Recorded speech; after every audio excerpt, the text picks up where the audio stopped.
Hi friends इनके வந்து நம்ம சமையல் ஒரு அனுபவம்ல இன்றைய அனுபவம் மாவிளக்கு அது எப்படி செய்யறதுங்கறத நம்ம பார்க்கலாம். இது கோயில்ல எல்லாம் நமக்கு பிரார்த்தனைக்காக வைப்பாங்க. அப்புறம் இந்த மாவை யூஸ் பண்ணி இனிப்பு சீடை எப்படி செய்யறதுங்கறதையும் பார்க்கலாம். வாங்க ஒவ்வொண்ணா நம்ம செய்ய ஆரம்பிக்கலாம். இது பச்சரிசியில நம்ம செய்யணும். நான் வந்து 400 கிராம் பச்சரிசி எடுத்துர்க்கேன். இந்த அரிசியை நம்ம நல்லா கழுவிட்டு ஒரு 3 மணி நேரம் ஊற வச்சிரலாம். நல்லா ஊர்னா நமக்கு நிறைய மாவும் கிடைக்கும். மிக்ஸில ஈஸியா அரைப்படும். சோ இந்த மாதிரி கழுவி ஊற வச்சாச்சு. ஒரு 3 ஹவர்ஸ் நம்ம வெயிட் பண்ணலாம். ஒரு மூடி போட்டு நம்ம மூடி வச்சிரலாம். பாருங்க 3 ஹவர்ஸ் ஆயிடுச்சு. இப்போ அரிசி வந்து நமக்கு நல்லா ஊறி இருக்கும். இப்போ என்ன பண்ணணும் அப்படினா இந்த தண்ணியை ஃபுல்லா நம்ம இருத்து நல்லா வடிகட்டணும். இந்த மாதிரி ஒரு வடிகட்டி எடுத்துட்டு இதுல வந்து நம்ம ஊற வச்ச அரிசியை சேர்த்தறலாம். இதுல உள்ள தண்ணி ஃபுல்லா வடியணும். உடனே எடுத்துறாதீங்க. கிட்டத்தட்ட ஒரு 20 நிமிஷத்துக்கு வந்து அது அப்படியே இருக்கட்டும். நல்லா வந்து தண்ணி எல்லாம் வடிஞ்சிரும். ஒரு லைட் ஈரப்பதத்தோட இருக்கும். அந்த ஈரப்பதமே போதும் நமக்கு வந்து மிக்ஸில அரைக்கிறதுக்கு. இது கீழ எல்லாம் துணி விரிச்சு நீங்க வந்து காய வைக்கணும்ங்கற அவசியமே கிடையாது. ஈஸியா அரைச்சிரலாம். பாருங்க 20 மினிட்ஸ் ஆயிடுச்சு. தண்ணி ஓரளவு வடிஞ்சிருச்சு. இப்போ நம்ம மிக்ஸி ஜார்ல கொஞ்சம் கொஞ்சமா இந்த அரிசியை போட்டு நம்ம மாவா அரைச்சுக்கலாம். ரொம்ப அரிசி போட்றாதீங்க, நம்மளால அரைக்க முடியாது. சோ கொஞ்சம் கொஞ்சமா போட்டு நம்ம நல்ல நைஸா அரைச்சிட்டு அதுக்கு அப்புறம் ஜலிச்சு எடுத்துக்கலாம். பாருங்க அரைச்சாச்சு. இப்போ வந்து இந்த மாதிரி ஒரு ஜல்லடையில கீழ பேப்பர் விரிச்சு நல்லா ஜலிச்சுக்கலாம். நல்ல நைஸ் ஜல்லடையா இருந்தா நமக்கு நல்லது. சோ இந்த மாதிரி எல்லா அரிசியையுமே கொஞ்சம் கொஞ்சமா மிக்ஸில சேர்த்து அரைச்சு அதை நல்லா ஜலிச்சு நம்ம நல்ல நைஸ் மாவா ரெடி பண்ணிக்கணும். சோ பாருங்க ஃபர்ஸ்ட் டைம் வந்து நம்ம ஜலிக்கும்போது நமக்கு வந்து இந்த மாதிரி பெருபெருன்னு உள்ள அரிசிலாம் நமக்கு வருது. சோ இதை திருப்பி நீங்க மிக்ஸில போட்டு திருப்பி அரைக்கணும். சோ எல்லா மாவையுமே இந்த மாதிரி அரைச்சிங்கன்னா உங்களுக்கு எந்த அரிசியுமே கீழே மிஞ்சாது.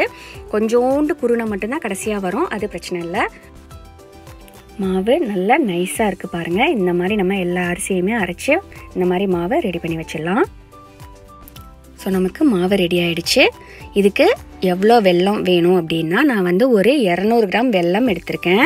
அதாவது 400 கிராம் அரிசிக்கு 200 கிராம் வெல்லம் எடுத்திருக்கேன். பட் இவ்வளவும் தேவைப்படாது. நம்ம கொஞ்சம் கொஞ்சமாக பார்த்து தான் போடணும். அட் அ டைம் எல்லாத்தையும் போட்டு அரைக்கக்கூடாது. இப்போ மிக்ஸி ஜார் எடுத்துக்கலாம். இதில் வந்து ஃபஸ்ட்டு அந்த அரிசி மாவை வந்து ஒரு 2 கரண்டி சேர்த்துடலாம்.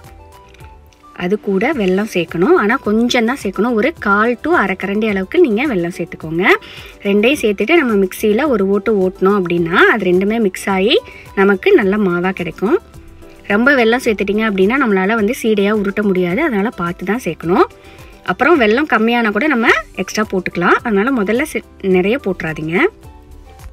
இப்போ இதை மிக்ஸியில் ஒரு ஓட்டு ஓட்டிக்கலாம். பாருங்கள் எப்படி வந்திருக்குன்ட்டு. ஸோ இந்த மாதிரி மாவா நமக்கு ரெடி ஆயிடும். இதை தனியா ஒரு பேசின்ல நம்ம போட்டு வச்சுக்கலாம். இதே மாதிரி எல்லா அரிசி மாவுக்கும் வெல்லம் கொஞ்சம் கொஞ்சமா போட்டு இந்த மாதிரி மாவு நம்ம ரெடி பண்ணிக்கணும். நிறைய வெல்லம் போட்டுட்டீங்க அப்படின்னா ரொம்ப தண்ணியா கசிஞ்சிரும். அதனால நமக்கு வந்து ப்ராப்பரா பலகாரம் பண்ண முடியாது. அதனால கொஞ்சம் கொஞ்சமா வெல்லம் போட்டுக்கலாம். பாருங்க நான் எவ்வளவு போடுறேன் அப்படின்ட்டு. ரொம்ப கொஞ்சமா தான் சும்மா தூவி விடுவேன். அதான் ஒரு 1/2 கரண்டி அளவுக்கு போட்டா போதும். இப்போ அடுத்த மாவு ரெடி ஆயிடுச்சு. அதையும் நம்ம வந்து இந்த மாதிரி பேசின்ல போட்டுக்கலாம். கடைசியா எல்லா மாவும் நமக்கு சேர்த்ததுக்கு அப்புறமா இது எல்லாத்தையும் மிக்ஸ் பண்ணி ஒரு நல்ல பாலா உருட்டிக்கலாம். எல்லா மாவையும் நல்லா சேர்த்து நல்ல ஒரு பெரிய பால் சைஸ்க்கு நம்ம உருட்டி எடுத்துக்கலாம். பாருங்க நம்ம போட்ட வெல்லமே நமக்கு வந்து இது கரெக்டா இருக்குது. ரொம்ப வெல்லம் கூடி போச்சு அப்படின்னா நம்மளால இந்த மாதிரி உருட்ட முடியாது. ஸோ ப்ராப்பராக நமக்கு மாவு ரெடி ஆகிடுச்சு. ஸோ இந்த மாதிரி தான் நமக்கு மாவிளக்கு ரெடி பண்ணுவாங்க. கோயிலெல்லாம் வந்து நமக்கு ஏதாவது பிரார்த்தனை இருந்துச்சு அப்படின்னா இந்த மாதிரி மாவு சேர்த்து உருண்டையாக உருட்டி அதை வந்து சாமிக்கு ஏற்றி வைப்பாங்க. ஸோ நடுவில் இந்த மாதிரி ஒரு ஹோல் போட்டுட்டு நெய் விட்டு அதில் திரி வச்சு 4 பக்கமும் வந்து விளக்கையை ஏற்றி வைப்பாங்க. இதை எல்லா கோயில்லையுமே நீங்கள் பார்த்துருப்பீங்க. ஸோ இது வந்து ஈஸியாக செஞ்சிடலாம். ஸோ நமக்கு மாவிளக்கு சூப்பராக ரெடி ஆகிடுச்சு. அடுத்து நம்ம இதே மாவை யூஸ் பண்ணி எப்படி வந்து இனிப்பு சீடை பண்ணுறது அப்படிங்கிறத பார்க்கலாம். இந்த விளக்கு வந்து நல்லா எரிஞ்சு முடிச்சதுக்கப்புறமா அந்த ஓரத்துல எல்லாம் வந்து ஒரு பிளாக் கலரில் நல்லா முறுமுறுன்னு வெந்திருக்கும். அது ரொம்ப நல்லாயிருக்கும். சரி அடுத்து வந்து நம்ம சீடை பண்ணுறதுக்கு ரெடி பண்ணிக்கலாம். ஸோ இந்த மாவை நான் எடுத்துட்டேன். இதை ஒரு பேசினில் போட்டாச்சு. இதுக்கு வந்து நம்ம தேங்காய் பூ சேர்க்கணும். இந்த மாதிரி ஒரு பேனில் ஒரு ஒரு மூடி தேங்காய் வந்து துருகிட்டு அந்த தேங்காய் பூவை நம்ம நல்லா ரோஸ்ட் பண்ணிக்கணும். ஏன்னா தேங்காய் பூவை நீங்கள் அப்படியே போட்டிங்க அப்படின்னா எண்ணெயில் வெடிச்சிரும். அதனால் இதை வந்து நல்லா இந்த ஈரப்பதமே இல்லாத அளவுக்கு நம்ம ரோஸ்ட் பண்ணிக்கணும் மிதமான சூட்டில். நீங்கள் ஹையாக வச்சா கூட ரொம்ப கருகி போயிடும், அதனால் நமக்கு பலகாரம் கெட்டு போயிடும். ஸோ வந்து இதை வந்து நல்லா ட்ரை ரோஸ்ட் பண்ணிக்கலாம்.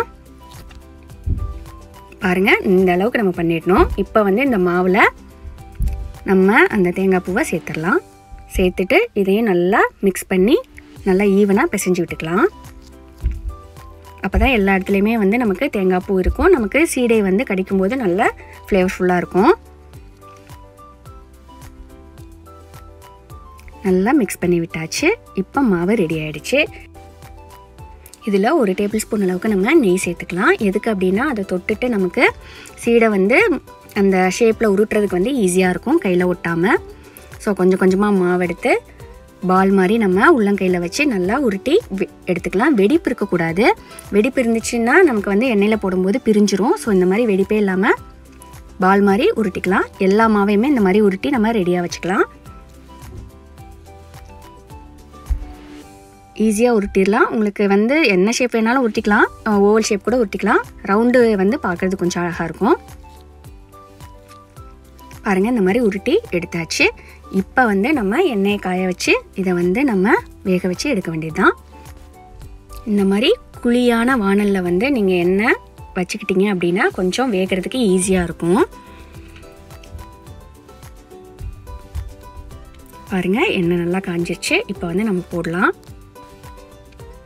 இந்த பாத்திரம் கொள்கிற அளவுக்கு நம்ம போடலாம். ரொம்ப வந்து போட்டுறாதீங்க, வேகிறதுக்கு கஷ்டமாக இருக்கும். ஒரு 7-8 இதில் வந்து நம்ம வேக வைக்க முடியும். ஸோ அந்த அளவுக்கு நம்ம போட்டுக்கலாம். ஒன்றொன்னா அதில் போடுங்க.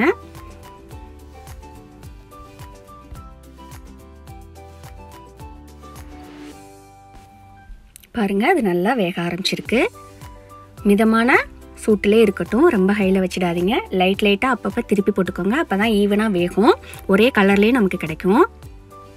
ஸோ இந்த மாதிரி லைட்டாக நம்ம வந்து திருப்பி போட்டுக்கலாம். ரொம்ப ஹார்டாக யூஸ் பண்ணிங்கன்னா அது அப்படியே பிரிஞ்சிரும். ரொம்ப சாஃப்டான மாவு, அதனால் பாருங்கள் நல்லா வெந்துட்டுருக்கு. அந்த பபுள்லாம் அடங்கினதுக்கப்புறமா நம்ம எடுத்துக்கலாம். அப்போ தான் வந்து வெந்துருச்சுன்னு அர்த்தம். சூப்பராக இருக்குது பார்க்கவே. ஸோ இந்த மாதிரி வந்து நீங்கள் கிட்ஸ்க்கு வீட்டில் பண்ணி கொடுத்தீங்கன்னா அரிசி மாவு வெல்லம் சூப்பராக இருக்கும் சாப்பிட்றதுக்கு. இதே மாதிரி எல்லா உருண்டையும் நம்ம வேக வச்சு எடுத்துக்கலாம். நல்ல ஹெல்த்தியான ஸ்நாக்கு. அரிசி வெல்லம் ரெண்டுமே உடம்புக்கு நல்லது. ஸோ பாருங்கள், இதுவும் சூப்பராக ரெடி ஆகிடுச்சு. இதே மாதிரி எல்லா மாவையும் நம்ம உருட்டி இந்த மாதிரி சீடையாக ரெடி பண்ணிக்கலாம். பாருங்கள், பார்க்கவே அழகாக இருக்குது, வெடிப்பே இல்லை. அதனால் நம்ம உருட்டும் போதே நல்லா வெடிப்பு இல்லாமல் உருட்டணும். இன்னொரு முக்கியமான விஷயம் என்ன அப்படின்னா தேங்காய் பூவை நல்லா வதக்கணும், இல்லைன்னா வெடிச்சிரும். தேங்காய் பூவை நல்லா வதக்கிட்டிங்கன்னா சூப்பராக சீடை ரெடி ஆகிடும். ஸோ மாவிளக்கு அண்ட் இனிப்பு சீடை ரெடி ஆகிடுச்சு. நீங்களும் ட்ரை பண்ணிவிட்டு எனக்கு கமெண்ட் பண்ணுங்கள். தேங்க்ஸ் ஃபார் வாட்சிங்.